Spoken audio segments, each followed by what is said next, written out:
네, 2020 대학가자 윤리아 사상 오늘 파트를 맡을 권대혁 선생님입니다. 여러분 안녕하세요.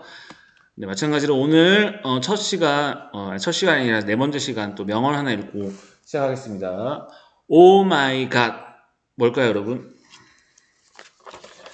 그렇죠. 오 내신. 네, 오 여러분 신 내신. 진짜 인생 마지막 학창 시절 아닙니까, 여러분? 진짜 올해 내신 진짜 잡아먹는다 생각해 보시고 또 공부에 올인했으면 좋겠습니다. 그렇죠? 선생님이 또 응원 드리겠습니다. 자, 지난 시간에 우리가 순자에 대해서 배웠습니다. 한번 순자 교과서 내용 보시면서 한번 복습해 볼게요. 교과서 몇 쪽이냐? 38쪽 펴볼까요? 38쪽 한번 정리해 보겠습니다. 순자는요, 맹자와 달리 뭐를 주장했죠? 인간의 본성이 약하다 하는 성악설을 주장했습니다. 그래서 인간의 본성, 태어날 때부터 욕망과 이익을 갖고 있다고 해요. 그리고 충족하고자 하고, 그리고 재화가 한정된 상황에서 이기적 본성이대로 살면은 그 재화를 차지하기 위해서 서로 싸우는 다툼이 발생한다라고 했죠. 그래서 인간을 악한 모습대로 살도록 내버려둔다면 사회적 혼란이 발생한다는 게 순자의 입장 되겠습니다. 그럼 이런 사회적 혼란을 극복하기 위해서 어떻게 순자가 어떤 걸 탄생시켰을까요? 바로 예를 탄생시켰죠. 예를 탄생시켰습니다. 인위적인 규범, 예를 탄생시켰는데요.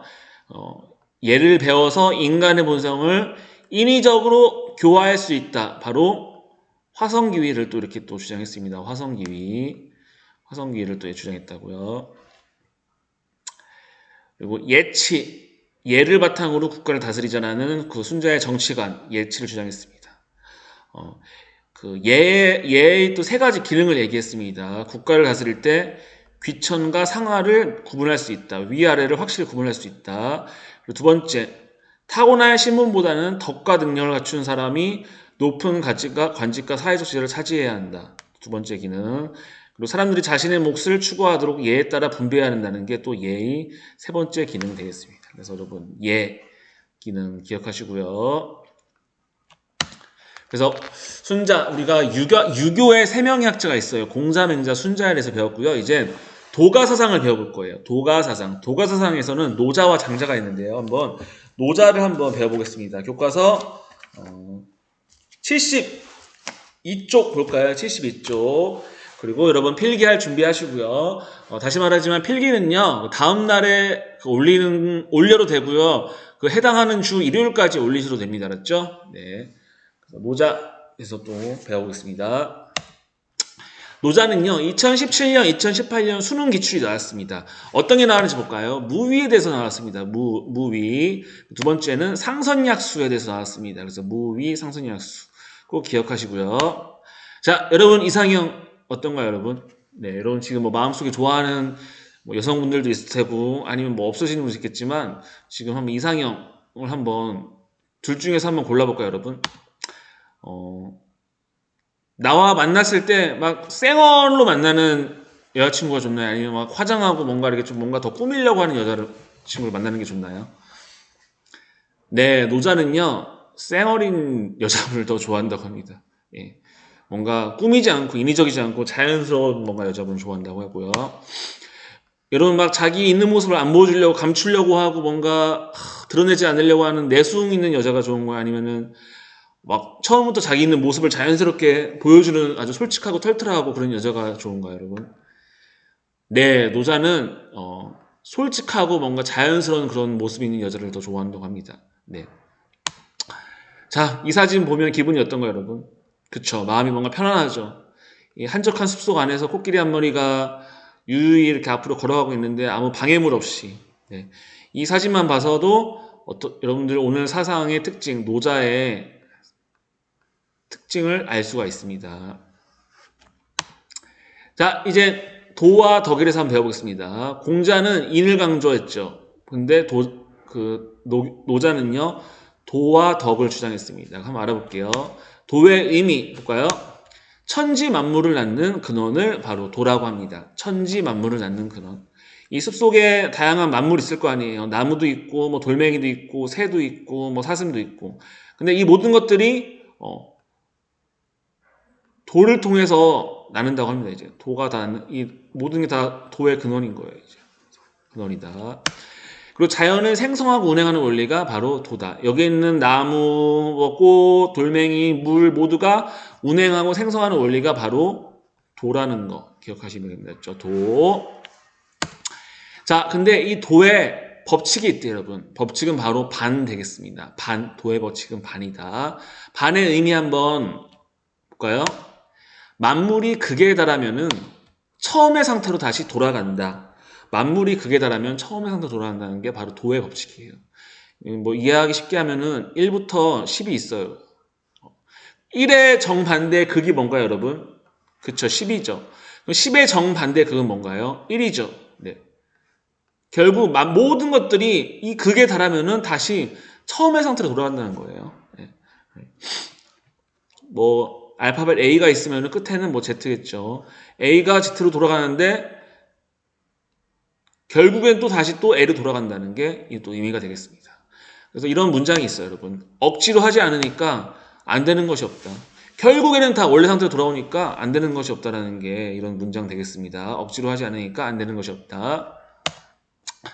자, 노자는요, 도덕경이라는 고전을 썼습니다. 고전 속에 또 도가 어떤 의미로 나는지 한번 보겠습니다.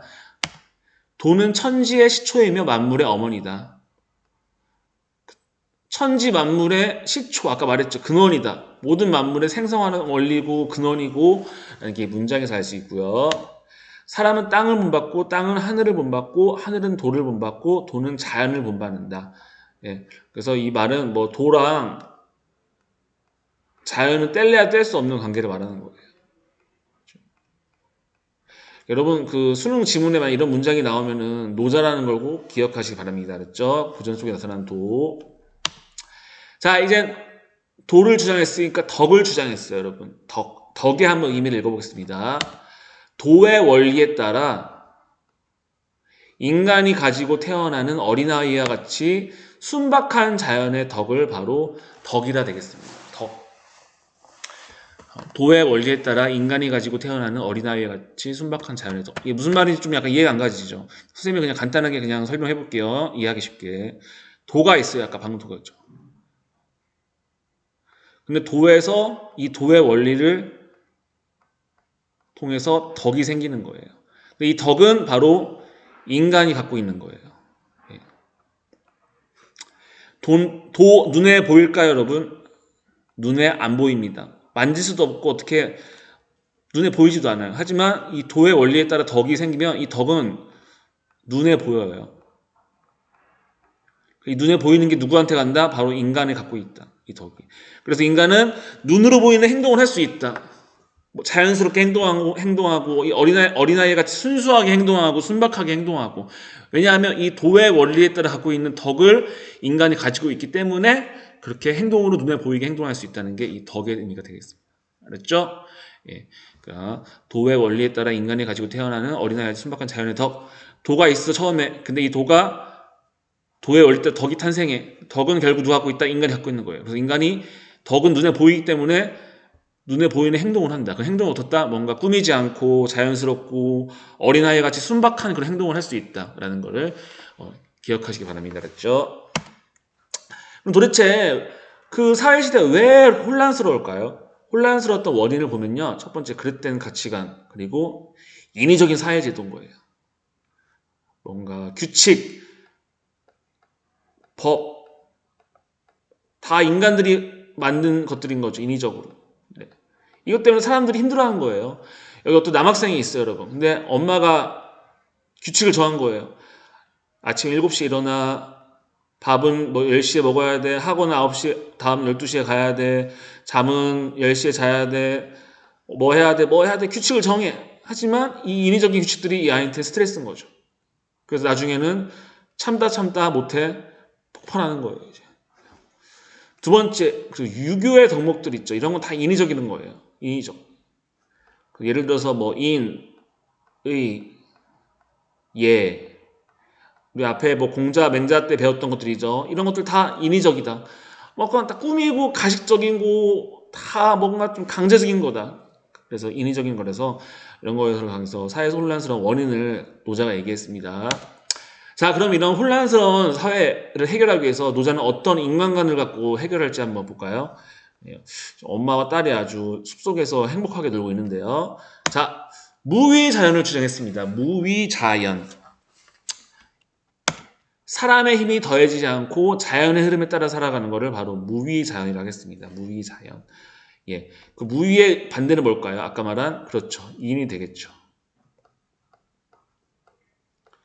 인이 사람의 힘이 더해지지 않고 자연의 흐름에 따라 살아가는 것을 바로 무위자연 되겠습니다. 두 번째 해결 방법, 상선약수를 주장했어요. 상선약수는 물과 같은 사람이 되자. 물과 같은 사람. 네. 여러분 주변에 물과 같은 사람 혹시 뭐 떠오르는 사람이 있나요? 누가 있을까요, 여러분?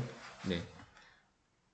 선생님도 옆 주변 생각해 보니까 물과 같은 사람이 한 친구 중에서 두 명이 떠오르는데요. 그 친구를 만나면은 마음이 함께 있으면 그냥 편안해요. 예. 그리고 뭔가 그 친구는 뭔가 일부러 꾸미고 뭔가 가식적으로 행동하지 않으려고 하고 그냥 속에 있는 말을 그냥 다 얘기하고 털털하고 있는 그대로 모습을 보여주려고 하고 그러니까 자연스럽게 그런 친구 모습 보니까 저도 거기에 맞게 똑같이 내 모습을 진짜 내 모습을 보여주려고 하고 그러니까 대화로 잘 통하고 그런 사람이 선생님은 주변에 두 명이 있는데 그러면 노자가 말하는 물과 같은 사람은 어떤 사람인지 한번 볼까요? 첫 번째 겸허 항상 아래로 흐르는 물처럼 여러 사람이 싫어하는 낮은 곳에 있는 사람 겸손하고 뭔가 배려심 있는 사람을 바로 물이라 하겠습니다. 물 특징이 항상 위에서 아래로 내려오잖아요. 그렇기 때문에 항상 낮은 곳에 있는 사람 그래서 겸허가 되겠고요. 겸허. 두 번째 물의 특징 부쟁, 다툴쟁. 근데 다투지 않는다. 아니고 물은 여러분 서로 다투나요? 아니죠. 서로 물이 섞여가지고 자연스럽게 흘러가는 거죠. 그래서 다투지 않는 사람. 상선약수의 두 번째 특징이고요. 이만물 모두를 이롭게 한다. 그래서 이로울리 만물을 이롭게 한다. 그래서 모두 이롭게 하는 사람을 또 상선약수 되겠습니다. 물의 특징 뭔가요, 여러분? 그쵸? 우리가 날씨가 더울 때 물을 마실 수 있고, 그리고 샤워도 할 수 있고, 또 농작물에 물을 줄 수도 있고, 물을 통해서 많은 모든 만물들이 이렇게 되잖아요. 그러면 모르는 사람들 이렇게 하는 사람이 또 물과 같은 사람이다. 라는 거 기억하시기 바랍니다. 그랬죠? 그 수능 지문에 뭐 이런 내용이 있으면은 누구다? 노자라는 거를 기억하시기 바라겠습니다. 노자. 수능은 사실은 다 어떤 지문 싸움이에요, 여러분. 지문을 봐서 이게 어떤 사람인지 추측을 하는 게 지문 싸움이에요. 그래서 많은 지문을 알수록 수능에서 이제 고득점을 하기가 유리합니다. 그래서 선생님이 오프라인 계약을 하면은 좀 다양한 지문들을 정리하는 시간을 또 갖도록 하겠습니다. 정치관을 보겠습니다. 이제 노자가 추구하는 정치관은 어떤 정치를 추구하는지 볼게요. 무위의 정치를 추구합니다. 무위. 통치자는요, 억지로 일을 만들려고 하지 않아요. 어떤 막 사회 제도, 규칙 같은 거를 일부러 만들지 않고 그냥 지금 있는 규칙대로만 지켜도 나름대로 사회가 돌아간다. 이런 입장이고요. 그리고 통치자가 백성들을 간섭 없이 그냥 놔두자. 알아서 잘 산다. 라는 게 또 두 번째 의미 되겠습니다. 세 번째, 백성을 무지하고 무욕하게 하자. 무지, 뭐요? 알지 해가지고 지식. 이것저것 막 가르치게 만들려고 하지 않아요. 노자는요. 욕심할 때 욕. 그래서 또 욕심을 또 갖게끔 만들려고 하지 않아요. 네, 욕심을 또 없애는 거. 지식도 없애는 거. 그냥 있는 그대로 놔둬도 충분히 그 사람은 살아간다. 막 지식을 주입하고 막 똑똑하고 하면은 더 사람들이 머리를 굴리고 뭔가 이기적으로 변하기 때문에 놔두자라는 게 이런 또 무위의 특징 되겠습니다. 그렇죠? 무위의 정치 세 가지 기억하시고요. 자, 또 노자가 추구하는 이상사회는요, 소국감이 되겠습니다. 소국감이. 소국감이 또 한자로 한번 풀이해볼까요? 어떤 의미인지? 자, 소 어떤 소? 작은 소. 작은 소, 국은 뭐다? 그럼 나라국이겠죠, 나라. 나라가 작고, 과는 뭘까요, 여러분? 그렇죠, 적을 과. 적다, 뭐가 적다? 백성이 적다. 그러니까 백성이 적은, 이런 뭔가 나라의 크기도 작고 백성 적은 아주 오밀조밀하게 이렇게 모여있는 사람을 소국감이라고 하는데요. 이 소국감에 있는 사람들은요, 소박하대요. 그리고 자족적이다. 자기 분수에 맞는 삶을 산대요, 이젠. 욕심 부리지 않고 자기 분수에 맞는 삶, 자극적인 삶. 그래서 소극감이 이런 사회를 추구하는 게 바로 노자의 특징이라는 걸 기억하시면 되겠습니다. 고전 속에서는 소극감이 어떻게 나오는지 한번 볼게요, 여러분. 국토의 작고 백성의 수가 적다. 방금 배웠죠. 비록 다양한 이기는 뭐 물건을 말하는 거예요. 물건. 있다 하더라도 쓰지 않는다. 백성들로 하여금 저마다 삶을 아끼고 떠들어다니지 않는다. 자기만의 만족하는 삶이 있대요. 그리고 돈을 벌기 위해서 막 아둥바둥 살지 않는데요. 왜냐면 자기만의 만족하는 삶이 있기 때문에. 비록 배나 수레가 있어도 타고 다닐 필요가 없다. 갑옷과 무기가 있어도 쓸 필요가 없다. 자기한테 만족하는 거 있기 때문에 그렇게 욕심 부리지 않고 산다라는 게 바로 소극감인 되겠습니다. 소극감인 기억하시면 되겠습니다. 자, 한번 그 정치 사항을 한번 영상을 통해서 한번 보겠습니다.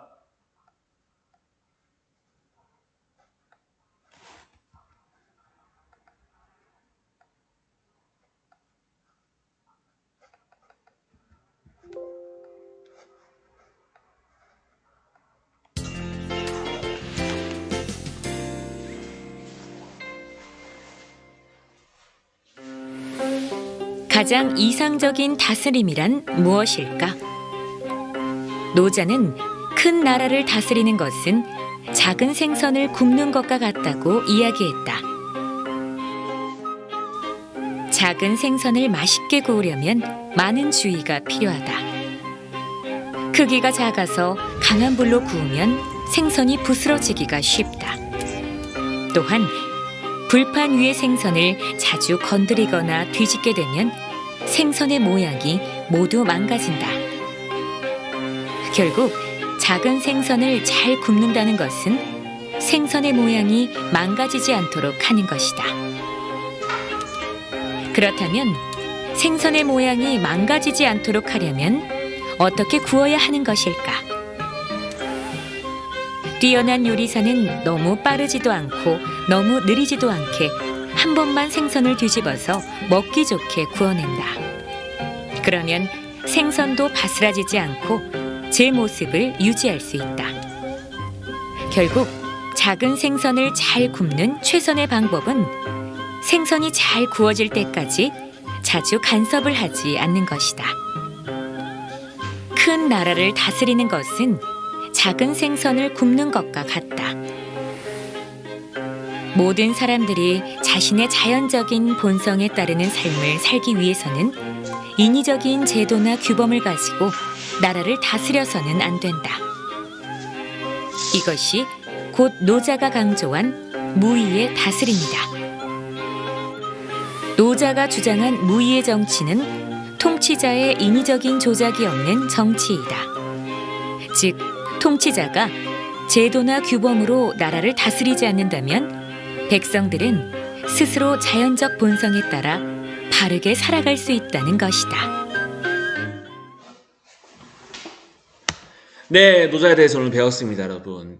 여러분, 오늘 노자가 배운 내용처럼 우리 모두 자연스럽게 살아요. 뭔가 다른 사람한테 뭐 잘 보이려고 하고 뭐 일부러 막 꾸미려고 하지 말고 그러면 여러분 힘들잖아요. 그렇죠? 나의 행복을 위해서라도 자연스럽게 살아요. 알았죠? 때묻지 않게. 자, 오늘 노자 사상 오늘까지 마치겠습니다. 다음은 장자에 대해서 배워보는 시간 가져볼게요. 자, 다들 수고하셨습니다. 안녕히 계세요.